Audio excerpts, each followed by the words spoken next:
이쪽 앞쪽에 보시면 책들이 있어요. 책. 예, 별로 안 좋아하시겠지만. 근데 여기서 이번 주제와 관련된 내용들은 앞에 다 제가 갖다 놨습니다. 그러니까 형제님들이 와서 한번 살펴보시고 스마트폰으로 찍어 가시면 좋을 것 같고요. 학생들에게 권해줘도 좋을 책들이 많습니다. 그러니까 여기 오셔서 좀 살펴보시기 바랍니다. 실제 자료를 찾으려고 하면 그렇게 많지 않아요. 딱성만. 근데 이미 이제 이와 같은 사역을 귀하게 여기고 벌써 이런 자료들을 만드는 분들이 많아요. 그래서 최근에 나온 건데 한동대학교 교수님하고 대학원생들이 기독교 세계관으로 풀어보는 과학 수업 이래가지고 초등과학, 우리 초등학교 교사분들 많죠. 초등과학에서 어떻게 이거 다룰 거냐. 그렇게 해서, 직접 다룰 강의안까지 만들어줬습니다. 강의안하고 어떤 내용을 다룰 거냐. 이런 것까지 세세하게 만들어 놨기 때문에 요거는 주일학교에서 그대로 사용해도 되죠. 그러니까 요런 좋은 책들이 나와 있습니다. 그러니까 오늘 들으시고 들었던 내용을 내가 활용하고 싶다. 그러면 이제 이런 강의안까지 학생들에게 내줄 수 있는 것까지 만들어 놨으니까 활용을 하시면 되겠습니다. 그리고 이제 제가 하나만 더 소개하면 장사하는 건 아닌데 제가 하면서 도움을 많이 받았기 때문에 여기 보면 월드 스미스라고 했던 분이 기원에 관한 6개 DVD 있었잖아요. 예전에. 그게 지금도 참 좋은 겁니다. 제가 볼 때는 참 좋고, 그 이후에 이제 미국 창조과학 쪽에서 DVD 개발을 많이 했어요. 그리고 엄청난 돈을 투자한 DVD도 있는데, 제가 볼 때는 썩 좋은 건 없었어요. 근데 최근에 보면, 경이로움의 하나님, 이것도 분량도 길어요. 2시간짜리인데, 참 좋습니다. 저도 이제 한 3개월에 한 번 정도는 계속 보는 것 같아요. 보는 것만으로도 좋습니다. 그러니까, 요게 10,000원밖에 안 해요. 그러니까 구독자분들, 혹시 관심 있는 구독자분들에게는 이런 DVD 같은 거 선물하셔도 굉장히 좋습니다. 그 다음에 여기 있는 내용을 활용해서 전도하는데, 학생들 가르치는데 활용해도 좋습니다. 이따 한번 보시기 바랍니다. 네. 아니면 점심 때 쉬는 시간에 여기다 한번 보여드릴게요. 그러면 한번 보시면 좋습니다. 네, 진행하겠습니다. 이제 천문에 대한 얘기를 좀 하려 하는데요. 요즘 제가 너무 많이 소개해서 다 아시는 분들이 많은데. 하늘의 별을 우리가 맨눈으로 보게 되면 한 몇 개 정도 관찰이 가능하답니까? 책마다 다 달라요. 근데 3,000개 내지 4,000개 정도 볼 수 있다. 시력이 아주 좋고 날씨가 청명하고 그 다음에 불이 완전히 꺼졌을 때, 그 다음에 이제 한 사람이 북반구 남반구를 다 돌아보면 한 6,000개까지 육안으로 관찰할 수 있다. 이렇게 얘기합니다. 근데 창세기 22장 17절에 보면 하나님께서 아브라함에게 큰 복을 주시겠다고 약속을 하면서 그 복의 내용이 뭐였습니까? 내 씨로, 내 자손으로 어떻게 하겠다? 크게 번성케 하겠다. 이렇게 약속하셨어요. 그래서 하늘에 뭐처럼 많이요? 별처럼 많이. 바닷가에 뭐처럼 많이요? 모래와 같이 많이 해주겠다 하는 비유를 들었습니다. 비유. 근데 하늘의 별을 우리가 보게 되면 그 당시에 한 3,000개 정도 볼 수 있잖아요. 자, 그럼 3,000개 정도면 축복입니까? 저주입니까? 3,000개, 그러니까 아브라함의 자손이 3,000명 정도 되겠다. 이렇게 얘기했으면 축복입니까? 저주입니까? 저주죠, 저주. 자, 그런데 바닷가의 모래는 이해가 되시죠? 바닷가의 모래가 엄청나게 많죠. 셀 수 없이. 그럼 적어도 이 비유라는 거는 하늘의 별이 바닷가에 뭐처럼 많다는 거예요? 모래알처럼 많다는 그와 같은 비유의 의미겠죠. 그냥 문장으로 보더라도. 지금은 이제 천체만원경이 개발이 되면서 지상에서도 우주에 있는 별을 볼 수 있는 그와 같은 시대입니다. 예전에 이제 우리 학생들하고 성경을 천문에 대해서 가르친 다음에 천문대 남원에 참 감사한 것은 창조과학 스쿨을 첫 해 했는데 그때 천문대가 없었어요. 그래서 저희가 곡성까지 갔습니다. 차를 막 여러 사람이 고생해서 곡성까지 가서 천문대에서 관측을 했는데 그 다음 해에 남원에 천문대가 생겼어요. 예. 천체 만원경 성능도 굉장히 좋습니다. 예. 그래서 이제 저희가 관측하러 가는데 한 번은 관측하러 갔는데 별 보러 갔는데 별 볼 일 없었어요. 왜 그런지 아십니까? 그때 구름이 끼면서 저희가 관측을 못하고 그냥 DVD로만 보고 온 적이 있습니다.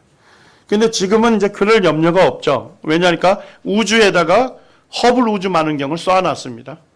지상의 대기권의 날씨와 상관없이 우주에 있는 별들을 또렷하게 관측할 수 있는 그와 같은 시대에 살고 있습니다. 자, 이게 뭡니까? 은하계죠. 은하계의 일부를 허블 우주 만원경으로 본다면 별들이 어느 정도 있을까요? 이게 밀가루처럼 보이는데 이게 다 별이에요. 그러니까 한 개 은하계 안에 별이 몇 개 정도 있대요? 1000억 개 정도 있답니다. 이게 요즘 안 돌라. 제가 이제 한 15년 전만 얘기해도 다들 놀라는데 요즘 안 놀라는 이유가 이제 억대 재산을 갖고 있는 분들이 많아서 이 억이란 숫자가 큰 숫자가 아닌 거예요. 그런데 사람이 태어나자마자 말할 수 있습니까? 말할 수 없는데 말할 수 있다고 가정을 하고 잠도 안 자고 밥도 안 먹고 80살 죽을 때까지 숫자를 세면 어느 정도 셀까요? 하나, 둘, 셋, 넷. 그래도 100억을 못 센답니다. 그러니까 이 숫자가 엄청난 거죠. 예레미야서 33장 22절에 보면 하늘에 있는 만상은 만상, 영어로 보면 이제 별들이라고 되어 있는데요. 하늘에 있는 만 가지 별들을 얘기하는 거죠. 별들은 셀 수가 없다 이렇게 얘기하죠. 어디 있는 것도 다 못 세요. 한 은하계 안에 있는 별도 다 못 센다 이 얘기입니다. 이 사진은 그 허블 울트라 딥필드라고 해서 천체 만원경을 우주를 향해서 한 10일 정도 열어놓고 연속 촬영한 사진입니다. 거기에 보게 되면 이게 뭐처럼 보이죠? 우리가 볼 땐 점처럼 보이는데 이게 한 개의 은하계예요. 자, 그 안에 별이 어느 정도 있는 거예요? 1000억 개 정도 있다는 거예요. 이런 은하계가 몇 개 정도 있다고 천문학자들이 추산합니까? 1000억 개 정도 있다 이렇게 추산을 하고 있어요. 예. 요즘 뭐 최근에 또 제가 보니까 어떤 분은 더 많이 추산하는 분들도 있습니다. 예. 우리가 우주의 크기를 헤아릴 수 있을까요? 제가 그 천문학자가 쓴 책을 최근에 읽으면서 되게 놀랐는데 우주에 있는 별이 어쨌든 1000억 곱하기 1000억 개라는 거죠. 10의 22승계인데 이 숫자가 어느 정도 숫자라는 거예요. 2009년에 세계 천문회였는데 한국에도 이제 과학자들이 조직위원회를 그때 구성했습니다. 그런데 천문학자들이 일반인에게 제일 많이 받는 질문이 뭐란 거예요? 우주의 별이 몇 개냐? 자, 그러면 천문학자가 몇 개라고 얘기할까요? 10의 22승계입니다. 자, 그러면 엄청나게 큰 숫자인지는 알죠? 근데 필이 와요, 안 와요? 안 온단 말이죠.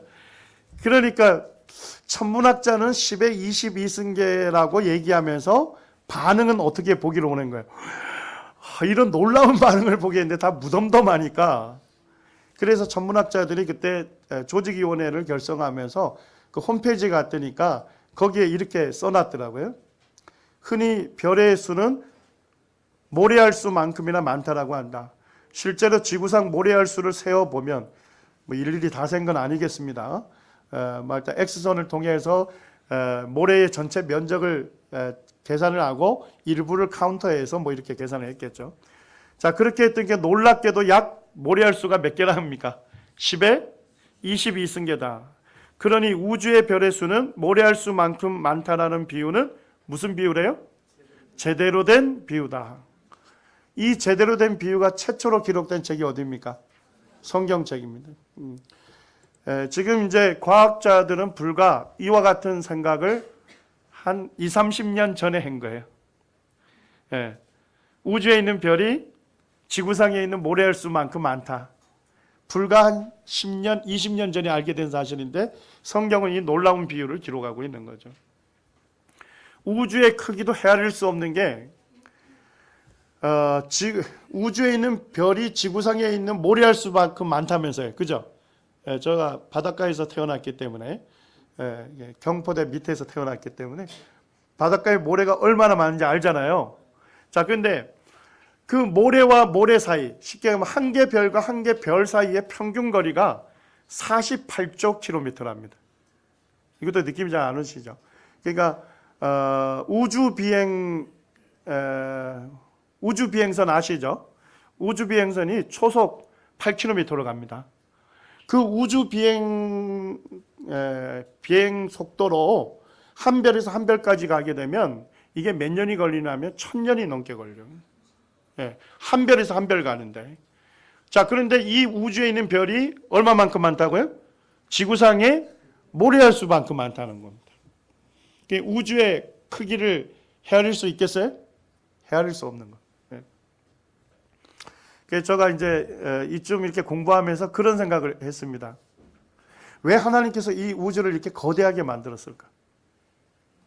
그리고 하나님께서 왜 이래 우주의 별을 왜 이렇게 많이 만들었을까? 그 생각해 보셨어요? 태양과 지구만 놔두면 될 것 같은데, 달 정도.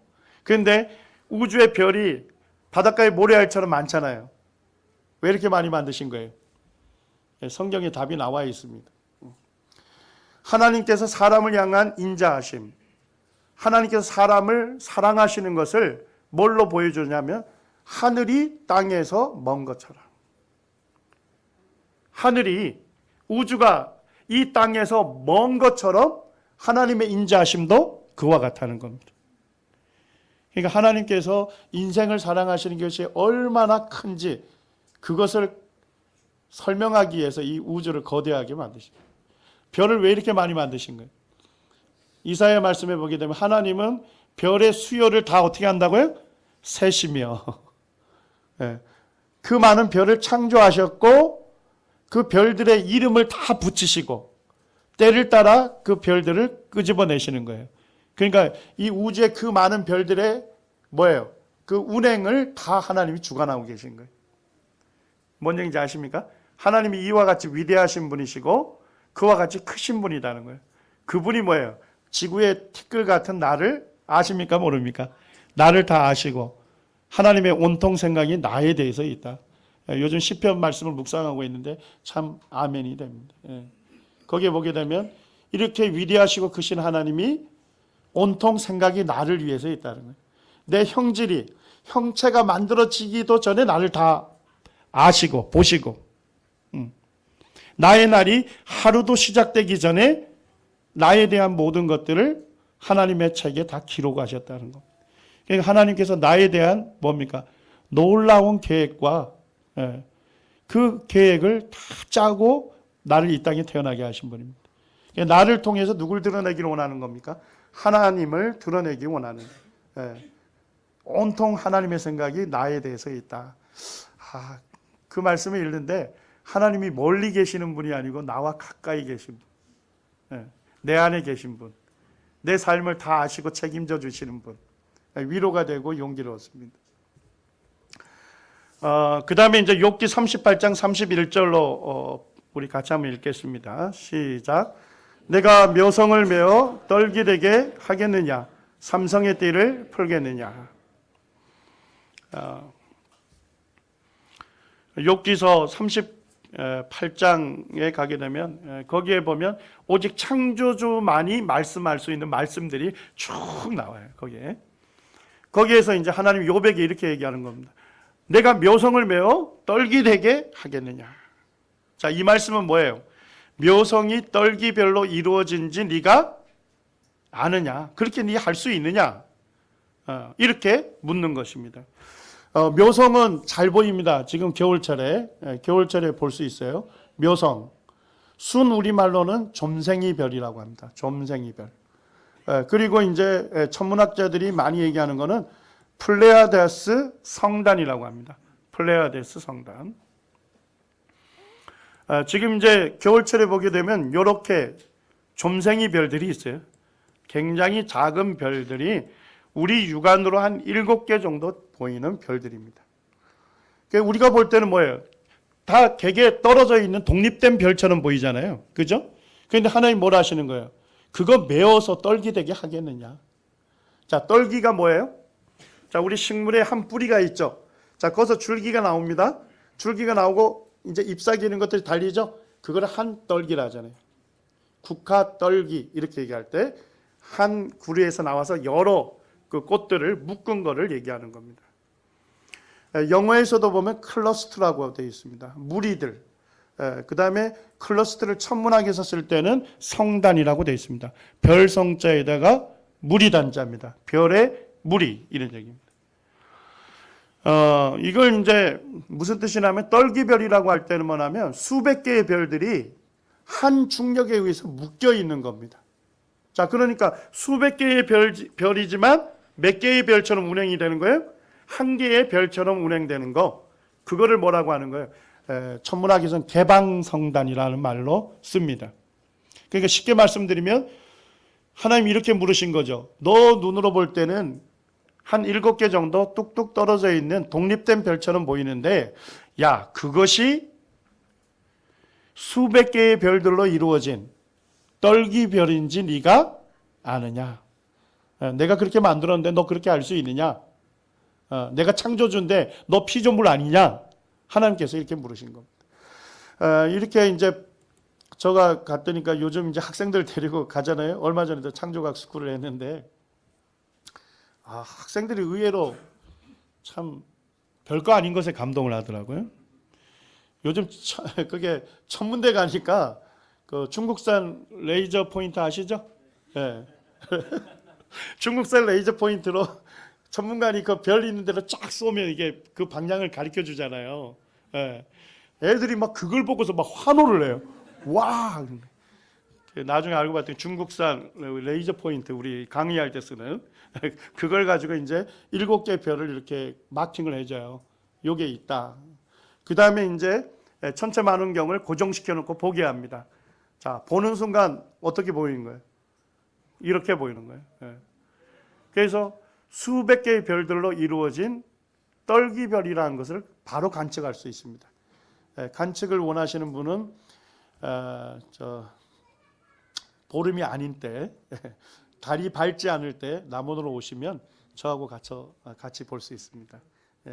그래서 요게 남원 천문대에서 제가 올라가면 묘성을 볼 수 있도록 해달라 하면 미리 세팅을 다 해줍니다. 그래서 볼 수 있는데 제가 처음 책을 찾았을 때는 한 500개 정도 된다 이렇게 하더라고요. 근데 이제 천체 만원의 성능이 좋은 걸로 보게 되면 한 1000개 정도 된답니다. 1000개 정도 되는 별들이 떨기별로 되어 있는 거죠. 자, 그런데 이런 사실을 언제 알게 된 거예요? 천체 만원경 불과 뭐예요? 개발된 지. 허블이라고 하는 아주 유명한 과학자가 1920년에 천체 만원경을 자기가 처음으로 개발했어요. 처음 개발해서 본 것이 뭐냐면 우리 은하계에서 가장 가까운 은하계가 뭐죠? 안드로메다 은하잖아요. 안드로메다 은하를 그때 관측을 했습니다. 그리고 이제 논문에 발표하기를 뭐라 했냐면 야, 우리 은하 말고도 또 다른 은하가 있다. 근데 지금 과학자들이 몇 개 정도 된다고요? 1000억 개 정도 되는 은하가 있는데 그때 처음 한 가지 그거 발견하고서 그 당시 천문학계에서 굉장히 놀라운 발견으로 보는 거죠. 불과 몇 년 전입니까? 1920년이면요. 110년 전이죠? 맞습니까? 근데 욥기서는 언제 기록된 거예요? 3500년 전에 이와 같은 놀라운 사실을 기록하고 있는 겁니다. 그 다음에 이제 삼성의 띠를 뭐 할 수 있냐고요? 풀겠느냐? 이제 삼성의 띠가 루즈하다 이런 얘기, 풀려 있다는 겁니다. 오리온 성자죠. 오리온 성자의 3개의 별을 삼성이라 합니다. 겨울철에 아주 잘 보입니다. 오늘 저녁에 한번 보시기 바랍니다. 아주 잘 보여요. 또렷하게 보입니다. 자, 우리가 볼 때 이 삼성 세 개의 별이 일직선상에 가까이 보이죠. 예. 그런데 하나님 뭐라 하시는 거예요? 그것이 루즈한지 아느냐, 풀려 있는 걸 아느냐. 실제 우주에서 보게 되면, 찍게 되면 삼성은 이렇게 떨어져 있는데 이 거리가 한 1600광년이 된답니다. 빛의 속도가 1초에 지구 몇 바퀴 돈대요? 7바퀴 반 돈다며요. 그 속도로 1년을 가면 몇 광년입니까? 1광년입니다. 자, 그 속도로 어느 정도 달려야 하는 거예요? 1600년을 달렸을 때 도달하는 거리다. 하여튼 뭐 우주가 크니까 이렇게 풀려 있다는 걸 아는데, 천문학자인 그 베리 세터필드라는 분이 이제 관측을 해서 기록한 내용을 읽어보게 되면 더 놀라운 사실은 뭐냐면 삼성을 묶고 있는 그 중력이 굉장히 약하고 불안정하답니다. 그래서 이 삼성의 띠를 계속 관측한 이래 보게 되면 시간이 지남에 따라 어떻게 되고 있다는 거예요. 지금도 멀어져 가고 있다는 거예요. 지금도 계속 뭐 하고 있다는 거예요? 풀려져 가고 있다는 거예요. 그래서 천문학자인 그 베리 세터필드가 이런 얘기를 하고 있습니다. 성경의 기록이 실제 천문학적 관측으로도 너무나도 정확한 거 볼 때 내가 하나님을 경외할 수밖에 없고 내가 하나님 앞에서 겸손할 수밖에 없다. 이렇게 얘기하고 있습니다. 그러니까 베리 세터필드가 결국 그가 천문학적 관측을 통해서 그가 깨달은 것은 뭡니까? 오늘날 알고 있는 놀라운 과학적 발견이 이미 어디에 기록이 되어 있다는 겁니까?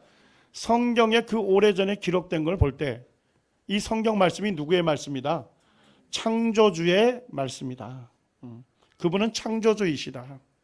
그렇기 때문에 내가 하나님을 경외할 수밖에 없고 내가 그 하나님 앞에 겸손할 수밖에 없다 하는 고백을 드리고 있는 겁니다. 어떻게 성경의 삼성과 묘성을 정확하게 묘사할 수 있습니까? 아모스 5장 8절에 분명하게 말씀하시죠? 함께 읽겠습니다. 시작. 묘성과 삼성을 만드시며 사망의 그늘로 아침이 되게 하시며 바닷물을 불러 지면에 쏟으시는 자를 찾으라. 그 이름이 여호와시니라. 삼성과 묘성을 누가 만드신 겁니까? 하나님께서 만드셨기 때문에 만드신 분의 계시에 의해서 기록된 말씀이 누구의 말씀이다? 이 하나님의 말씀이며 성경이다 하는 것을 말하고 있는 겁니다. 요한복음 10장 35절에도 예수님께서 이렇게 말씀하셨습니다. 주님께서 성경은 뭐하지 못한다. 예수님 말씀하신 성경은 뭘 얘기하는 거예요? 구약 성경을 얘기하는 거예요. 성경은 폐하지 못한다. 폐지시킬 수 없다. 성경의 기록을 무효화시킬 수 없다는 겁니다. 왜 그렇습니까? 성경은 누구의 말씀이라고 얘기하고 계세요? 하나님의 말씀이다. 예수님도 인정하신 거죠. 구약 성경이 하나님의 말씀이다. 그렇기 때문에 성경의 기록은 뭡니까? 어느 시대를 막론하고 항상 뭐예요? 진리일 수밖에 없는 것입니다. 과학이 발전한 시대든 과학이 발전하지 않는 시대든 어느 시대를 막론하고 성경의 말씀은 진리다. 이렇게 우리가 확신하고 믿을 수가 있는 것입니다. 욥기서 38장 4절과 5절을 우리 같이 한번 읽겠습니다. 함께 읽겠습니다. 시작. 내가 땅에 기초를 놓을 때 내가 어디 있었느냐? 내가 깨달아 알았거든 말할지니라. 누가 그것의 도량법을 정하였는지 누가 그 줄을 그것의 위에 띄웠는지 내가 아느냐? 내가 땅에 기초를 놓을 때 내가 어디 있었느냐? 하나님 욥에게 지구의 기초를 누가 놓으셨다고 얘기하고 있습니까? 하나님께서 놓으셨다는 거예요. 내가 지구의 기초를 놓았는데 지구의 기초를 놓을 때 너가 어디 있었느냐? 욥은 어디에 있었습니까? 사람은 어디에 있었어요? 존재하지도 않았잖아요. 누가 그것의 도량법을 정하였는지 아느냐? 도량법, 누구의 도량법이래? 그것은 누굴 얘기하죠? 하나님 지금 뭐에 대한 얘기하고 있습니까? 지구의 기초에 대해서 얘기하고 있잖아요. 그러니까 지구의 도량법을 내가 정했다 이런 얘기. 그걸 왜 그렇게 정했는지 네가 아느냐? 이렇게 하나님께서 물어보시는 겁니다. 도량법이 뭡니까? 제가 이제 찾아보니까 길이나 양, 무게 등을 재는 기구 및 단위법이랍니다. 도자가 이게 무슨 도자죠? 자도자예요. 자도자. 자, 자는 뭐 하는 장비입니까? 길이를 재는 장비예요. 하나님 뭐라고 하시는 거예요? 좀 풀어서 설명하면, 내가 지구에 기초를 놓았는데 지구에 기초를 놓을 때 내가 왜 지구를 그 거리에 위치해 있는지 네가 아느냐? 왜 그 거리에 위치해 있는지 네가 아느냐? 이렇게 물어보시는 거죠. 이 량자는 무슨 량자입니까? 대량입니다. 대박을 얘기하는 거예요. 대박은 뭐 하는 장비입니까? 양을, 부피를 측정하는 장비죠. 하나님께서 이렇게 얘기하신 거죠. 내가 지구에 기초를 놓을 때 지구를 왜 그만한 크기, 왜 그만한 질량으로 만들었는지 네가 아느냐? 내가 그렇게 정했는데 너가 왜 그렇게 정했는지 네가 아느냐? 지구가 태양으로부터 얼마 정도 떨어져 있습니까? 어느 정도 거리에 위치하죠? 제가 이제 이걸 물어보면서 이제 강의 난이도를 조정합니다. 이걸 모르시는 분들은 과학에 관심이 없다. 아이들은 과학을 좋아합니다. 그러니까 우리나라 교육의 가장 큰 문제점은 다수를 좌절시키는 교육이다. 우리 딸이 있습니다만 제일 어려운 과목이 뭐냐? 그러니까 과학이래요. 저는 과학을 제일 좋아하는데, 그래서 이제 책을 가져오라 했어요. 시험 때라. 그래서 이제 보니까 인체의 구조 이런 거 또 제 전공이에요. 그래서 이제 제가 좀 설명을 해주려고 하니까 아빠 시간이 없으니까 시험에 나올 것만 찍어주세요. 우리나라 교육이 그렇습니다. 정말 과학이라는 것은 흥미진진하게 접근할 수 있는 것인데 그거를 전부 암기적으로 이게 접근을 하니까 참 흥미를 잃게 되는 거죠. 1%만 아주 딱 이게 세우고 나머지 99%는 좌절시키는 교육이. 제가 이제 해부학을 가르치는데 대학생들은 해부학 용어가 너무 어렵다고 순우리말로 바꿨습니다. 몇 년 전서부터. 그런데 우리 중고등학교 과학책을 읽어보니까 중고등학생들은 대학생보다도 훨씬 뛰어나기 때문에 전부 다 한자로 돼 있어요. 한자로. 저거 봅니다. 뇌에 대한 용어도 보니까 저희는 다리뇌 이렇게 배우거든요. 다리뇌. 그러니까 다리뇌라는 이름을 들으면 뭘 생각하죠? 뭔가 구조와 구조를 연결하는가 보다, 다리의 역할을 하는가 보다 답이 나오죠? 근데 중고등학교 책에서는 교 이렇게 나와요. 교내도 아니고 교. 근데 어느 선생님이 친절하게 그 교자가 다리 교자다 이렇게 풀어주는 분이 있다 없다? 거의 없다는 겁니다. 그러니까 아이들은 교라고 하는 단어, 새로운 단어를 암기하는 거예요. 근데 다리뇌 하면 벌써 그 이름에서 많은 정보를 주잖아요. 그래서 학생들 가르칠 때 한자풀이를 많이 해주시면 좋습니다. 그러면 명확하게 이해할 수 있습니다. 이런 얘기하면 오늘 늦어지는데요. 지구는 태양으로부터 1억 5천만 킬로미터 정도 떨어져 있습니다. 그 거리에 하나님께서 지구의 기초를 놓았습니다. 자, 그런데 지구를 조금 앞쪽에 위치했으면 어떻게 됐을까요? 자, 지구상에 지금 온화한 열이 우리 오잖아요. 그죠? 우리 온화한 열 가운데 사는데 그 열이 어디로부터 오는 겁니까? 태양으로부터 오는 거죠. 태양은 수소와 헬륨 가스로 가득 차 있습니다. 여기서 핵 융합 반응이 일어나면서 엄청난 열을 생산합니다. 그리고 엄청난 바람을 형성해요. 자, 그래서 엄청난 열을 뭐라고 할까요? 태양이 생산하는 엄청난 열. 태양열 좋습니다. 과학이 이렇게 어려운 게 아니다. 자, 엄청난 바람을 생성하죠? 자, 이 바람을 뭐라 하는 거예요? 태양풍이라고 하는 겁니다. 그래서 이 태양풍에 실려서 태양열이 어디까지 오는 거예요? 지구상에 오는 거예요. 오는데 총알 속도의 500배 속도로 달려. 그래가지고 태양에서 바람이 형성이 되면 지구까지 오는데 2시간 만에 오는 거예요. 그렇게 와서 지구상에 적절한 열을 주는 겁니다. 자, 그런데 가까이 위치케 하면 어떻게 될까요? 자, 날로 가까이 갈수록 뜨거워지는 거죠. 자, 그렇게 되면 지구상에 있는 물들이 전부 어떻게 됩니까? 전부 증발하고 기화돼서 우주로 날아가 버립니다. 지구상에 마실 수 있는 물이 존재하지 않고 너무 뜨거운 환경일 때 살 수가 없는 거죠. 자, 그런데 뒤쪽에 위치했으면 어떻게 될까요? 너무나도 춥죠. 우리가 난로에서 멀어지면 멀어질수록 춥잖아요. 그렇기 때문에 다 얼어버리죠. 물이 뭐로 존재하지 않습니까? 액체로 존재하지 않습니다. 사람이 살 수 없는 환경. 그리고 추워서 살 수 없는 환경이 되는 겁니다. 제가 이제 우리 자식들 배우는 그 고등학교 책에 보니까 고등학교 1학년 과학책에 그렇게 되어 있습니다. 지구, 태양으로부터 떨어져 있는 이 지구의 위치는 생명이 살 수 있는 유일한 지대다. 그게 라이프 존이라는 거죠. 유일한 지대다. 조금 앞쪽에 놔둬도 살 수 없고 뒤쪽에 위치해도 살 수 없는 겁니다. 왜 하나님께서 이렇게 이 거리에 위치해 했습니까? 우리의 생존을 위해서, 우리를 위해서 그렇게 창조하셨다는 겁니다.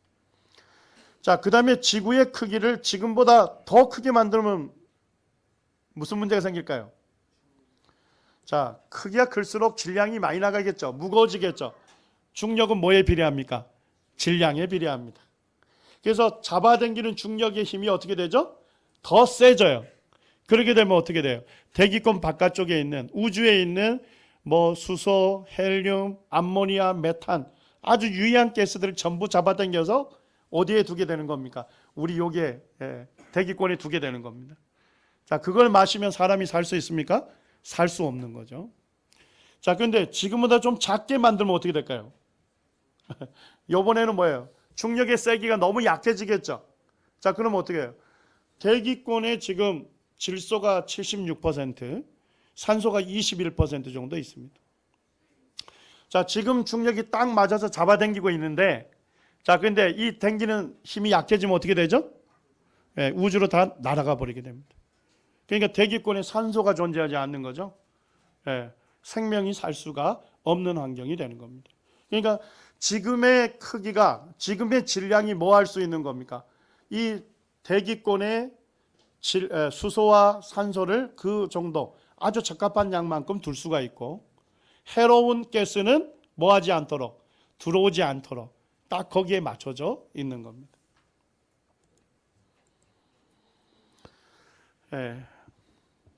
자, 그 다음에 이제 무엇이 지구를 떠받치고 있느냐 하는 겁니다.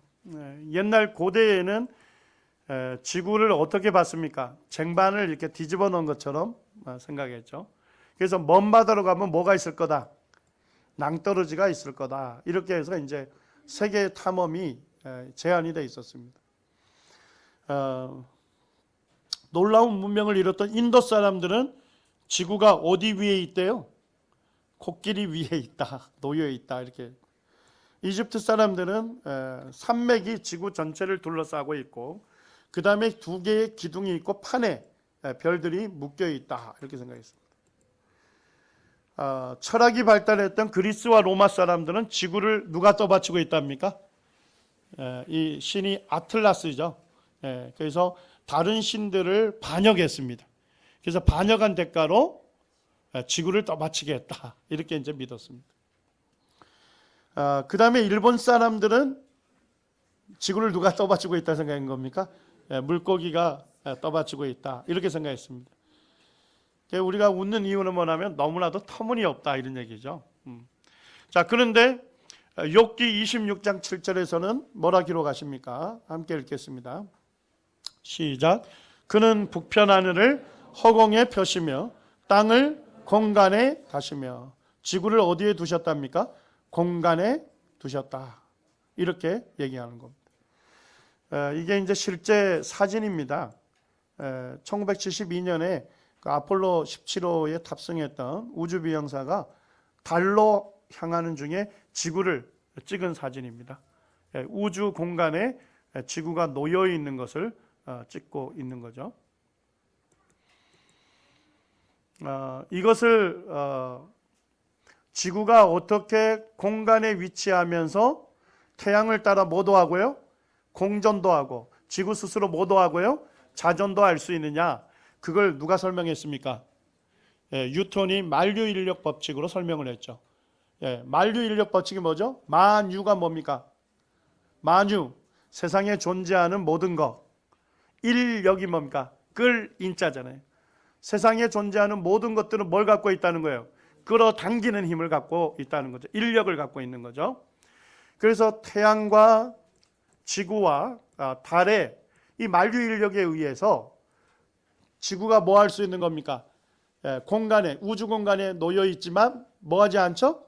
떨어지지 아니하고 공전도 하고 자전도 할 수 있는 겁니다. 또 26장 7절에서는 뭐라고 합니까? 그는 북편한 하늘을 어디에 펴셨다고요? 허공에 펴셨다. 텅 빈 공간으로 창조하셨다. 이렇게 얘기합니다. 1981년에 그 미국의 3대 천문대에서 천체 만원경을 통해서 3대 천문대에서 동시에 관측한 결과가 보니까 북두칠성 D. 자, 북두칠성 D면 어느 편 하늘입니까? 북편 하늘이죠. 북쪽에 있으니까 북두칠성이죠. 거기에 지름 몇 억 광년이 비어 있다는 겁니까? 3억 광년이 별도 별로 없이 텅 빈 상태다. 근데 원래대로 얘기하면 다른 편에 있는 우주 공간으로 보면 별의 밀도가 어느 정도여야 하냐면 한 개 은하계 안에 별이 몇 개 정도 들어가 있다고요? 1000억 개가 들어가 있는데 그와 같은 은하계가 2000개가 들어갈 공간이 비어 있다는 겁니다. 뭐 감이 잡힙니까? 은하계가 한 2000개가 들어가 있어야 할 공간이 별이 거의 없는 텅 빈 상태로 존재한다 하는 것을 천문학자들이 관측을 한 겁니다. 지금도 관측은 합니다만 왜 그렇게 되어 있는지에 대해서 밝히지 못하고 있습니다. 그런데 성경은 언제 이 사실을 얘기하고 있죠? 3500년 전에 하나님은 북편 하늘을 허공에 펼치셨다. 이렇게 말씀하고 있습니다.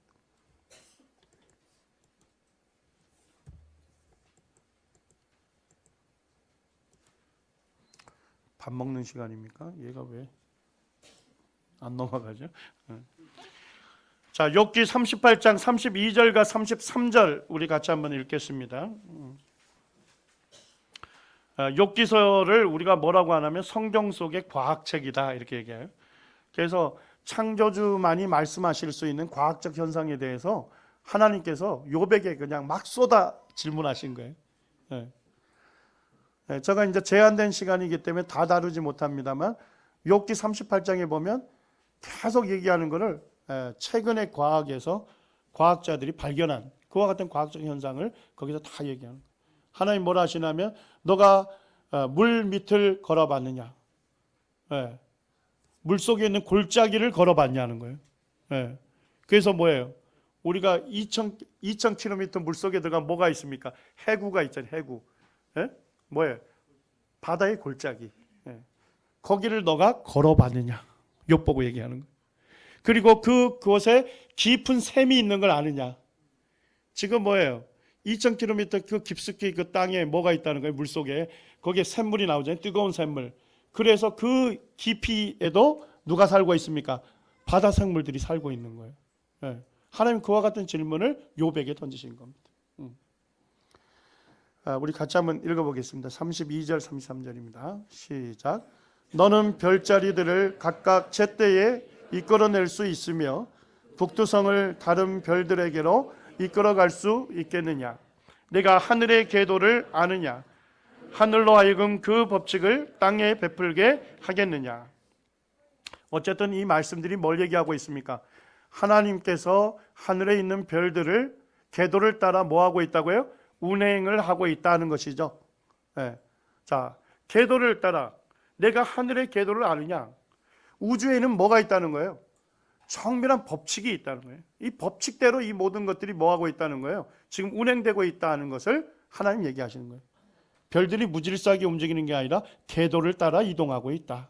이렇게 얘기를 하는 거예요. 유명한 천문학자죠. 요하네스 케플러인데 이분도 하나님을 믿는 과학자였습니다. 이분이 이렇게 얘기를 합니다. 우주는 우연적인 폭발의 산물이 아니고 창조주의 뛰어난 설계에 의해 만들어졌음이 틀림없다. 그러므로 우주는 논리적인 방식에 의해 작동하고 있을 거다. 그 논리적인 방식을 내가 찾아봐야 하겠다. 이렇게 했는데 결국은 뭡니까? 우주가 논리적인 방식에 의해서 작동이 된다는 건 결국 뭐예요? 이게 법칙에 따라 운행되고 있다는 것이죠. 그래서 이제 우리 딸이 지금 고등학교 2학년인데 케플러 법칙을 배우고 있습니다. 케플러가 발견한 법칙. 그래서 케플러 제1법칙, 제2법칙, 제3법칙. 여기 있는 분들은 다 배우셨겠지만 케플러라는 사람이 있었나 이렇게 이제 여길 수 있습니다. 케플러 제1법칙은 태양계에 있는 모든 행성들이 타원 궤도로 돌고 있다는 겁니다. 타원. 그걸 발견한 거예요. 이거를 그 타원 궤도의 정도를 뭐라고 합니까? 정도를 우리가 뭘로 표현하죠? 너무 조용합니다. 과학교 선생님이 안 계신 것 같은데 이 정도 얘기하면 얘기하셔야 하는데 20율이라고 하죠. 예, 우리가 죄송합니다. 20율이 0일 때를 정원궤도라고 본 겁니다. 정원궤도 0일 때. 그 다음에 거의 일자로 찌그러졌을 때를 1이라고 본 겁니다. 자, 그런데 이제 태양계에 있는 행성, 지구부터 해서 다 행성을 봤더니까 타원궤도로 돌고 있더라. 그래서 이제 타원궤도 법칙이라는데, 이 얘기를 하면 이제 제가 다음번에 강의할 내용 중에 지구가 태양을 중심으로 공전하잖아요.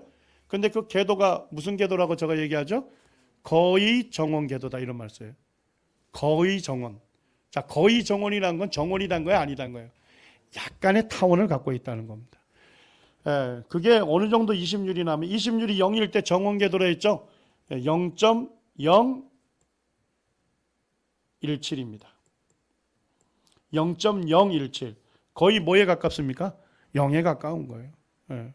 그리고 이제 저만 이런 얘기하는 게 아니고 제가 고등학생들 우리 딸이 배우는 과학책 EBS 그 강의 노트 그 강의안을 봤더니까 거기서도 모든 태양계 행성들은 타원궤도로 돌지만 지구는 거의 정원에 가깝다. 그렇기 때문에 극심한 온도 차이가 없고 안전하게 살 수가 있다. 그 EBS 과학 강의안에도 그렇게 얘기를 합니다. 제가 그렇게 얘기하는 게 아니고. 그런데 이제 학생들이 공부를 조금 했던 학생들은 왜 지구가 거의 정원 궤도죠? 심한 타원인데 이렇게 생각할 수 있어요. 그 이유는 뭐냐면 가르치는 선생님들이 또는 책에서 뭐예요? 타원 궤도로 돌고 있다는 것을 보여주려고 어떻게 했을까요? 드라마틱하게 타원 궤도로 그려놓는 거예요. 이렇게 지금. 그래서 아주 가까울 때를 근일점, 아주 멀 때를 원일점 이렇게 해서 가르치잖아요. 이거 설명하려고 심하게 이렇게 의도적으로 그린 거예요. 이해가 되셨나요? 그렇지만 제대로 그리면 어떻게 그려야 되죠? 거의 정원으로 그려야 돼요.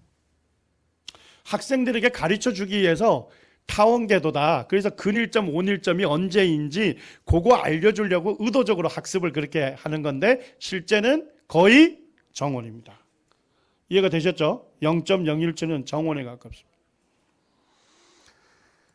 그 다음에 이제 케플러 제2법칙이 뭐냐면 면적 속도 일정의 법칙. 이런 거.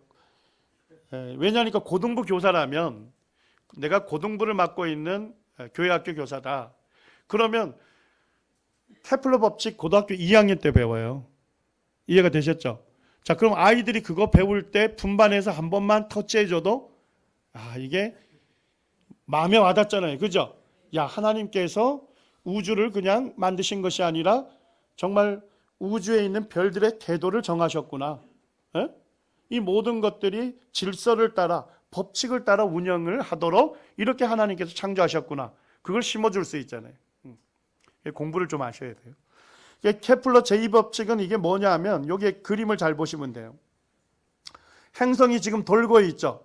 공전하고 있는데 멀리 있을 때는 빠르게 돕니까? 느리게 돕니까? 자, 요 가까이 있을 때는 어떻게 돌죠? 빠르게 돕니다. 훌륭합니다. 여기서는 멀리 천천히 돌아요. 멀리 있을 때는, 원일점에 있을 때는. 근일점에 있을 때는 빨리 돌아요. 요게 속도가 똑같아요, 요게. 근데 요 두 면적을 계산할 수 있죠? 면적을 계산하면 똑같습니다. 그래서 면적 속도 일정 법칙. 이러한 뭐가 있다는 거예요? 법칙이 있다. 논리적으로 만들어져 있다. 이런 얘기입니다. 제3의 법칙은 조화의 법칙입니다. 행성의 주기하고 공정궤도의 긴 반지름이 있죠. 요거는 뭐 한대요? 비례한다 하는 것을 발견해낸 겁니다. 그래서 말 그대로 케플러가 가설을 세웠죠.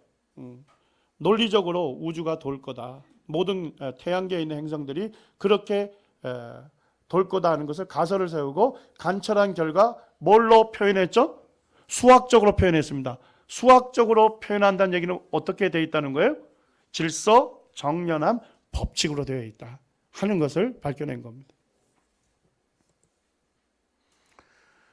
우리 욥기서 36장 27절 28절 같이 한번 읽겠습니다. 시작. 그가 물방울을 가늘게 하시며 빗방울이 증발하여 안개가 되게 하시도다. 그것이 구름에서 내려 많은 사람에게 쏟아졌느니라. 이 말씀에 보면 물의 순환을 얘기하고 있습니다. 여기에 보면 바다나 강에 물들이 모이죠. 자, 그러면 따뜻한 열에 의해서 어떻게 됩니까? 증발이 됩니다. 증발 현상이 일어나죠.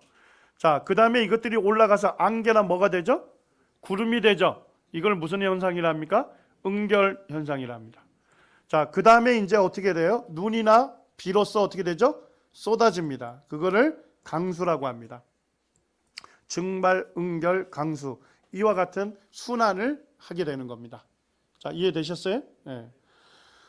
자, 근데 이걸 발견한 것이 뭐냐면 그 과학자 중에 페로라고 하는 과학자하고 마리어트라고 하는 과학자가 17세기에 이것을 증명해 보였습니다. 한 400년 전에 이걸 증명한 거죠. 자, 했는데 성경은 3500년 전에 뭐라고 기록되어 있습니까? 그가 하나님이 물방울을 어떻게 하고요? 가늘게 하시며 빗방울이 증발하여 뭐가 됐답니까? 안개가 되게 하시는도다. 그것이 구름에서 내려 많은 사람에게 뭐 한다고요? 쏟아진다. 뭘 정확하게 표현하고 있습니까? 물의 순환을, 증발과 응결과 강수를 정확하게 기록해 놓고 있는 겁니다. 물의 순환은 초등학교 때부터 배웁니다. 그러니까 제가 이제 우리 교회학교 교사분들한테 이런 얘기를 합니다. 초등학교 5학년을 맡은 교회학교 교사는 초등학교 5학년 학생들이 배우는 교과서를 보시라 이런 얘기입니다. 그게 분반하는 데 좋은 소재가 됩니다. 그 다음에 뭐예요? 초등학교만 돼도 이제 성에 대해서 다른 이해로 가르치잖아요. 그래서 더 이상 이성 간의 결합으로 안 가르치잖아요. 이런 것들을 지금 사회 시간 있는 때 배우거든요. 그럴 때 뭐예요? 적절한 성경적인 제안을 해줘야 돼요. 가르쳐줘야 돼요. 그게 잘못된 거다. 그러니까 그 아이들은 그런 걸 배우면서 혼란을 경험하거든요. 그러니까 적시에 가르쳐 주는 것이 가장 효과적인 교육입니다. 그리고 이제 이미 홈페이지에서 어떻게 되어 있습니까? 모든 초중고 교과과정에 사용되는 교과서는 PDF 파일로 다 제공합니다. 그러시니까 굳이 중고 책방에 가서 돈을 주고 사지 마시고 홈페이지에서 PDF 파일로 다운로드가 다 됩니다. 그러니까 그것을 활용하시기를 바랍니다.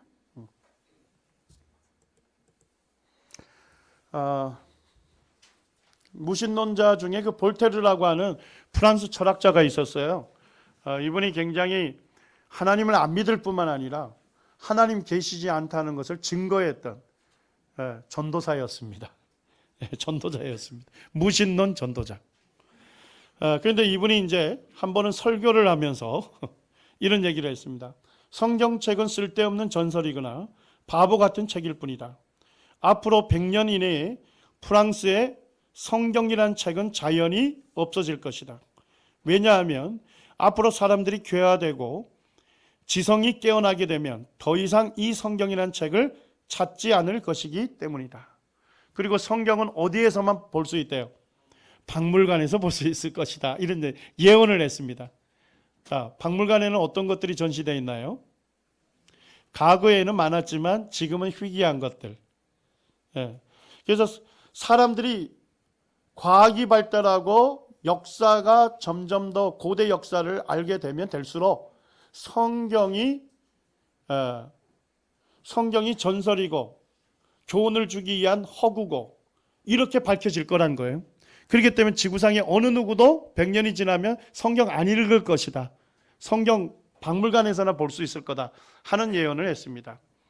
이 볼테르의 예언이 적중했습니까? 지금 엄청 여전히 지금도 전 세계에서 뭡니까? 성경은 베스트셀러입니다. 제일 많이 발간되는 책입니다. 과학과 성경의 관계를 한마디로 얘기한다면 과학이 발전하면 발달할수록 성경이 하나님의 말씀인 것이다. 성경이 진리다는 것을 뭐 해주고 있습니까? 지지해주고 있습니다. 증거해주고 있습니다.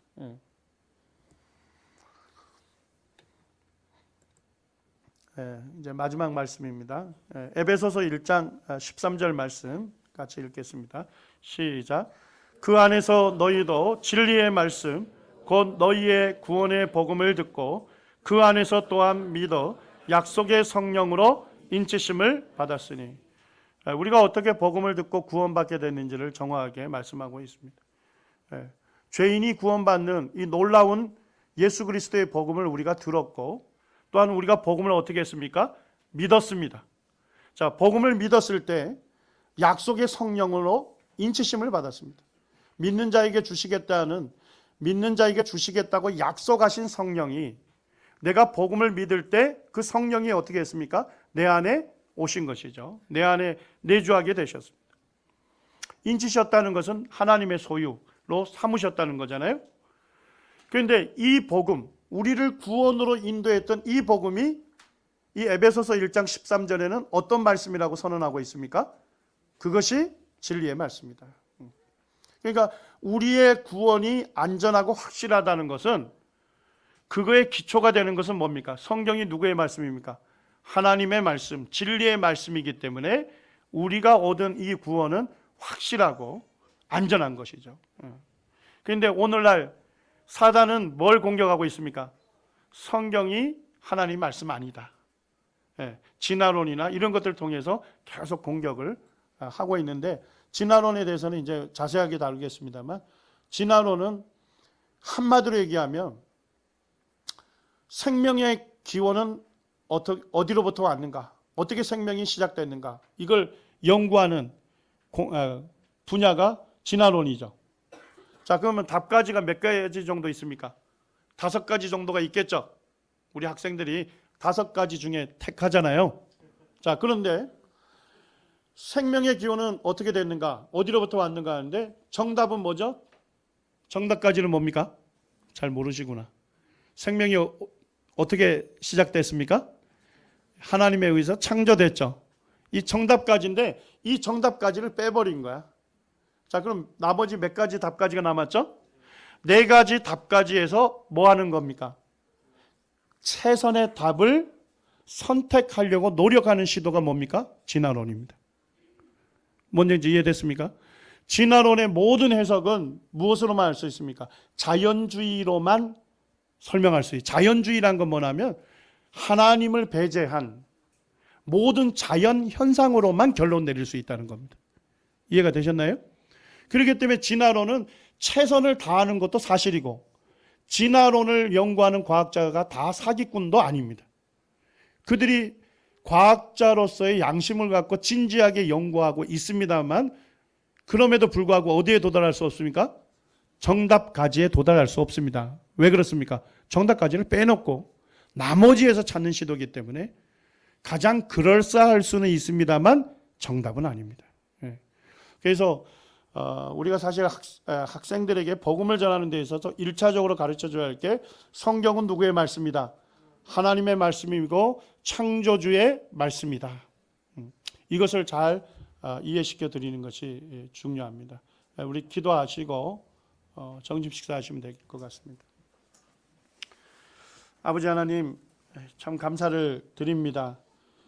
교회 학교에 수고하시는 많은 형제자매님들을 보내주시고 저희들이 다음 세대가 참 주님을 믿는데 참 큰 장애물이 참 많은 거짓된 과학과 철학으로 인해서 참 그들이 주님께로 가는데 어려움이 있는 것을 저희가 보게 됩니다.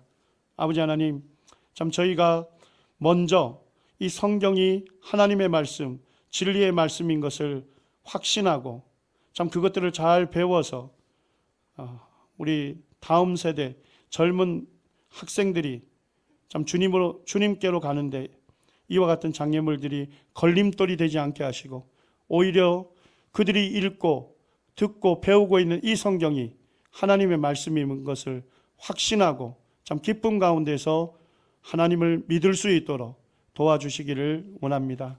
아버지 하나님, 이제 오후에 있는 시간 가운데도 함께 해주시고 참 저희들이 참 하나님께서 창조하신 이 놀라운 피조물들을 살펴보면서 참 하나님의 위대하심과 하나님의 지혜에 있어서 무궁하심을 저희가 발견하게 하시고 참 저희가 경탄하며 하나님께 경배하는 참 시간들이 되게 하시며 또한 이것들을 가지고 학생들을 가르치는 데 있어서 저희가 즐거움으로 행할 수 있도록 주님께서 이 시간들을 사용하여 주시기를 원합니다. 이 시간 함께하여 주신 은혜의 감사를 드리올 때 저희를 사랑하시는 예수님의 이름으로 감사하며 기도드립니다. 아멘. 수고하셨습니다. 6층으로 올라가셔서 식사해 주시면 감사하겠습니다. 1시에 3교시 시작하겠습니다.